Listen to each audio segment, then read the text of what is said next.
Olá! Vamos aqui para a história do nosso amado brasileiro Alberto Santos Dumont. Se você puder, deixe seu like e mande esse vídeo para aquele seu amigo curioso. Introdução. Alberto Santos Dumont foi um aeronauta, esportista, autodidata e inventor brasileiro. Dumont é amplamente reconhecido como o pai da aviação, tendo realizado o primeiro voo homologado da história. É creditada a ele também a invenção do avião, dentro das normas técnicas do Aeroclube da França. Infância e juventude. Alberto Santos Dumont nasceu na fazenda Cabangu, em João Gomes, hoje, cidade que leva o nome de Santos Dumont, em Minas Gerais, no dia 20 de julho de 1873. Seu pai, Henrique Dumont, era um engenheiro francês e importante plantador de café com fazendas em São Paulo. Sua mãe, Francisca Santos Dumont, era filha do comendador e industrial Francisco de Paula Santos. Seu avô, François Dumont, joalheiro francês, veio para o Brasil em meados do século XIX e escolheu Diamantina para morar. Santos Dumont teve 5 irmãs e 2 irmãos e entre os homens, ele era o caçula e se sentia diferente dos irmãos. Aprendeu a ler com sua irmã Virgínia. Estudou no Colégio Culto à Ciência, em Campinas, no Instituto dos Irmãos Koch e no Colégio Moretson, no Rio de Janeiro. Desde criança, seu sonho era criar um aparelho que permitisse o homem voar controlando seu próprio curso. Na adolescência, leu Júlio Verne e livros de engenharia. Projetava máquinas e construía pequenos balões de ar. Em 1891, acompanhado da família, Dumont visitou a França pela primeira vez. No fim do século XIX, o motor a gasolina era a sensação das exposições em Paris. Santos Dumont ficou fascinado. Mudança para a França, Paris. Em 1892, após seu pai adoecer e adiantar parte da herança aos filhos, Dumont mudou-se para Paris e começou a oportunidade de construir suas próprias aeronaves. Lá, ele fez contato com baloeiros, como Albert Chapin, que viria a se tornar o mecânico de seus inventos. Em Paris, Santos Dumont se aprofundou nos estudos, principalmente em mecânica e no motor de combustão, pelo qual se apaixonou na primeira visita que tinha feito à França. Primeiros balões. Sabe-se que em 1900 ele já havia criado 9 balões, dos quais 2 se tornaram famosos, o Brasil e o Amérique. No dia 4 de julho de 1898, as cores verde e amarelo ganharam os céus da cidade pelo brasileiro do alto de sua criação, o menor balão criado até então. Chamado de Brasil, desafiava os conceitos da época, quando os balões mediam de 500 a 2.000 metros cúbicos. O de Dumont tinha apenas 100 metros cúbicos, 150 a menos do que o menor concebido até aquele dia. Para a confecção, ele decidiu substituir a seda chinesa pela japonesa, o que provocou ainda mais a desconfiança da oficina responsável pela construção. Por sorte, o peso do brasileiro, de apenas 50 kg, o ajudava em suas aventuras pelo ar. Com esse peso ficava fácil, né, galera? Na capital francesa, ele foi apelidado mais tarde de Petit Santos, Pequeno Santos, em português. Assim, o balão seria apenas a primeira revolução do Pequeno Santos, que era um balão sem o tripulante e que fez mais de 200 voos. O segundo balão, chamado de Amérique, tinha 500 metros cúbicos de hidrogênio e 10 metros de diâmetro, sendo capaz de carregar alguns passageiros, mas sem controle. Com o segundo balão ele enfrentou de tempestades acidentes. Em suas primeiras experiências ele foi premiado pelo Aeroclube da França pelo estudo das correntes atmosféricas, atingiu altas altitudes e chegou a ficar no ar por mais de 22 horas. Nesta época, Dumont já entendia a necessidade do investimento governamental no desenvolvimento da aviação e da importância da opinião pública estar a favor disso, algo anteriormente notado por Júlio César Ribeiro de Souza. O conhecimento com a prática, partiu então para solucionar o problema da dirigibilidade e propulsão dos balões. Em 1898, Santos Dumont iniciou a construção de uma série de balões cilíndricos motorizados, chamados de charutos voadores. O balão dirigível número 1 teve sua primeira tentativa de decolagem em fevereiro de 1898, após ser inflado nos ateliês de Henri Lachambre em Vaugirard com condições de neve fizeram com que o dirigível se dobrasse e caísse. Mas no dia 20 de setembro de 1898, sob o comando do inventor, o balão, ainda preso em uma corda, subiu aos céus, chegando à altura de 400 metros e retornando ao mesmo ponto de partida. No dia 11 de maio de 1899, Dumont testou o balão dirigível número 2, que realizou manobras simples, mas com uma forte chuva o balão ficou pesado e terminou preso em algumas árvores. No mesmo ano, no balão dirigível número 3, Dumont instalou um motor a gasolina, procurando solucionar o problema da dirigibilidade das aeronaves mais leves que o ar. Um pouco de história precedente ao número 4. Com o sucesso de Dumont, o magnata do petróleo Henri Deu de Lamuerte, no dia 24 de março de 1900, ofereceu um prêmio de 100 mil francos a quem partisse de Saint-Cloud, sem auxílio de terra, contornasse a Torre Eiffel e regressasse ao ponto de partida em no máximo 30 minutos. Era o chamado Prêmio Deu. Em 1900, Paris sediou uma grande exposição industrial comemorativa da passagem do século. Em setembro, reuniu-se o Congresso Internacional Aeronáutico. A 1º de agosto de 1900, Dumont voava pela primeira vez com seu balão dirigível número 4, um aparelho de 39 metros de comprimento e 5 de diâmetro com 420 metros cúbicos de hidrogênio. O número 4 trazia algumas inovações, entre elas a disposição da hélice na proa da aeronave e a exclusão da barquinha pelo selim de uma bicicleta. Dotado de um motor de 4 cavalos, o número 4 realizou diversos voos sem problemas, mas ainda não tinha o controle total da aeronave. Santos Dumont fez experiências com seu número 4, setembro de 1900, mas tentou vencer o prêmio com o número 5. Em 27 de agosto de 1901, após a tentativa de vencer o prêmio com seu balão dirigível número 5, Dumont sofreu um grave acidente que quase lhe custou a vida. Houve perda de gás, e o invólucro começou a murchar rapidamente. Ao perceber a gravidade da situação, Santos Dumont se amarrou à nacelle, cesto. A cauda desceu muito e se rasgou numa chaminé, provocando uma explosão no ar. Por instantes ele permaneceu desacordado, e quando voltou a si estava pendurado no alto do Hotel Trocadero em Paris. Escalou rapidamente o cordame do dirigível, e auxiliado pelos bombeiros ainda conseguiu recuperar o motor do aparelho.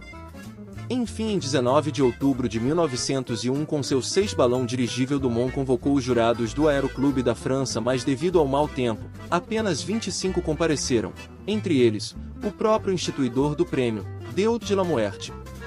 Em 29 minutos e 30 segundos, o número 6, semi-rígido, com motor refrigerado a água, com 622 metros cúbicos de volume, cruza a linha de chegada. O feito foi notícia em todo o mundo e Santos Dumont virou celebridade global. Mas houve uma polêmica. A prova havia sido alterada e o novo regulamento previa que o pouso também fosse realizado antes de 30 minutos após a decolagem. Dumont havia pousado seu dirigível em 30 minutos e 29 segundos. A polêmica prosseguiu até que em 4 de novembro o Aeroclube da França decidiu declará-lo vencedor. O prêmio era então de 129 mil francos, que Dumont distribuiu entre sua equipe e desempregados de Paris. O presidente do Brasil, Campos Salles, enviou outro prêmio no mesmo valor, com uma medalha de ouro com sua efígie e uma alusão a Camões, por céus nunca dantes navegados. Depois do balão número 6, Santos Dumont fabricou o balão número 7, que foi projetado para a corrida, nunca chegou a competir, pois não tinha concorrente. O balão número 8 foi uma cópia do número 6, uma encomenda de um norte-americano, tendo realizado um único voo. Com o balão dirigível número 9, Dumont começou a transportar pessoas nos voos que fazia. Uma de suas passageiras foi a cubana Aida de Acosta, que se tornou a primeira mulher no mundo a voar. O balão dirigível número 10, maior que os anteriores, foi denominado um dirigível ônibus, pelo próprio Santos Dumont, que poderia levar 4 ou 5 passageiros em cada barquinha, num total de 10 pessoas. Dumont acreditava poder levar passageiros no que seria o primeiro ônibus aéreo do futuro. Entretanto, essa aeronave nunca acendeu com mais de uma, e não obteve aprovação na fase de testes. Antes de continuarmos, temos mais uma curiosidade para vocês. Por estar sempre com as mãos ocupadas ao voar em seus balões, Santos Dumont não podia verificar as horas em seu relógio de bolso, comum na época. Assim, em 1904, pediu a seu amigo Louis Cartier para desenvolver um modelo que pudesse ser utilizado no pulso, com pulseira de couro. Essa situação levou muita gente a achar que o brasileiro fosse o responsável pela criação do relógio de pulso. Na verdade, ele foi o responsável pela popularização entre os homens, já que algumas mulheres abastadas já utilizavam relógio no pulso desde o século XIX. A Primeira Guerra Mundial, em 1914, tratou de sedimentar o uso desse acessório entre os homens, pois os combatentes não tinham como desviar a atenção da batalha e tatear no bolso para procurar o relógio. Depois do número 10 Dumont se arriscou com umas espécies de hidroaviões, mas sem sucesso, e chegamos ao tão esperado 14 bis. Pessoal, se você está gostando desse vídeo, por favor deixe o seu like, curta e compartilhe. O 14 bis. O 14 bis que conhecemos originalmente era o balão dirigível número 14, que se ajuntou com uma base construída com a junção de células de ar grave com 10 metros de comprimento por 12 metros de envergadura para melhor digeribilidade, que logo foi removido o balão, deixando somente a sua base. O bis vem de novamente, ou seja, 14 novamente. O primeiro voo. Em 1906, Santos Dumont competiu em outras duas apostas, promovidas por filantropos, que premiariam quem conseguisse decolar por meios próprios, sem a ajuda da velocidade dos ventos, como ocorria com os balões, e sem a ajuda de mecanismos externos, a exemplo das catapultas. A aeronave mais pesada que o ar deveria voar ao menos por 100 metros, sem acidentes. O pouso deveria ser em um terreno plano e horizontal, sem o auxílio do vento para planar e sem dispositivos externos. O feito seria observado por uma comissão de especialistas previamente convocados pelo Aeroclube da França. No dia 12 de novembro de 1906, às 16 horas e 45 minutos, Santos Dumont decolou do Parque das Bagatelles, em Paris, pilotando o avião 14 bis, com um motor de 50 cavalos. Com uma altura de 6 metros, voou 220 metros e, para aterrissar, Dumont desligou o motor, para perder potência, e guiou 14 bis. Quando a asa direita tocou no solo, sofreu algumas avarias. Com esse feito, tecnicamente falando, Dumont era considerado na época como o primeiro homem a voar com veículo mais pesado que o ar. Mas esse assunto de quem voou primeiro é um assunto bem polêmico, pois temos o Clement Ader, que teria efetuado o primeiro voo de um equipamento mais pesado que o ar, com a aeronave a vapor Ader Eury, propulsionado por um motor a vapor de 20 cavalos e levantando voo pelos seus próprios meios em 9 de outubro de 1890. E os irmãos Wright, que grande parte do mundo considera que foram os primeiros, pois acontecerá em 17 de dezembro de 1903, com a ajuda de uma catapulta na cidade de Kitty Hawk. A FAI, Federação Aeronáutica Internacional, no entanto, considera que foram os irmãos Wright os primeiros a realizar um voo controlado, motorizado, num aparelho mais pesado do que o ar, por uma decolagem e subsequente voo ocorrido em 17 de dezembro de 1903 no White Flyer, já que os voos de Clement Ader foram realizados em segredo militar, vindo-se apenas a saber da sua existência muitos anos depois. Por outro lado, o 14 bis de Dumont teve uma decolagem autopropulsada, reconhecida oficialmente por público e jornalistas, tendo sido a primeira atividade esportiva da aviação a ser homologada pela FAI. Sobre esse assunto vou deixar 3 perguntas para vocês. Qual você acha que realmente foi o primeiro? O que deu alguns saltos e que contava com a ajuda do vento para voar? Clement Ader. O que tinha uma maior dirigibilidade e estabilidade, mas para decolar precisava de ajuda externa, catapulta, e o vento influenciava em sua performance? Irmãos Wright. Ou o que conseguiu decolar por meios próprios, sem a ajuda da velocidade dos ventos ou catapultas, independente do clima? Alberto Santos Dumont. Observação: claro, desde que não esteja caindo o mundo. Doença e morte. Santos Dumont começou a sofrer de esclerose múltipla. Envelheceu na aparência e sentiu-se cansado demais para continuar competindo com novos inventores nas diversas provas. Porém, em 22 de agosto de 1909, ele participou da Grande Semana da Aviação em Reims, onde realizou seus últimos voos. Em 1915, sua saúde piorava e decidiu retornar ao Brasil.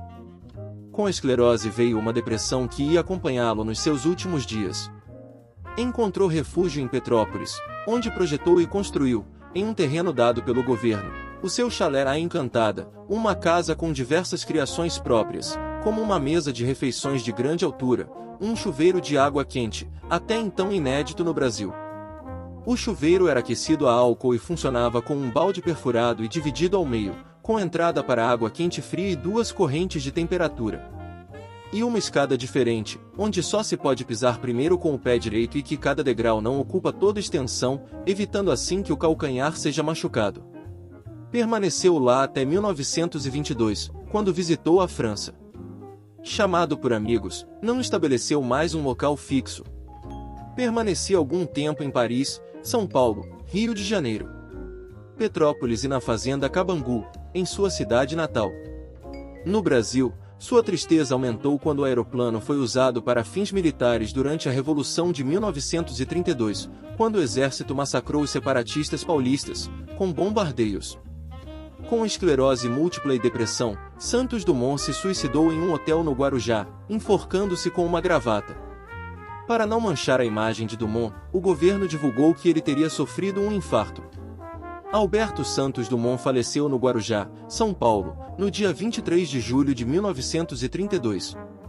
A Casa da Rua do Encanto, número 22, Petrópolis, Rio de Janeiro, que foi residência de verão de Santos Dumont, é hoje um museu que conta com objetos originais, como livros, cartas, mobiliário etc. Dumont deixou 2 livros, Danzeller, 1904, e O que vi e o que nós veremos, 1918. E essa foi a história do nosso querido Alberto Santos Dumont, o nosso pai da aviação. Se você gostou desse vídeo, por favor deixe seu like, compartilhe com aquele seu amigo que gosta de uma boa história e comente quem você quer que eu conte a história. Desde já agradeço e até o próximo vídeo.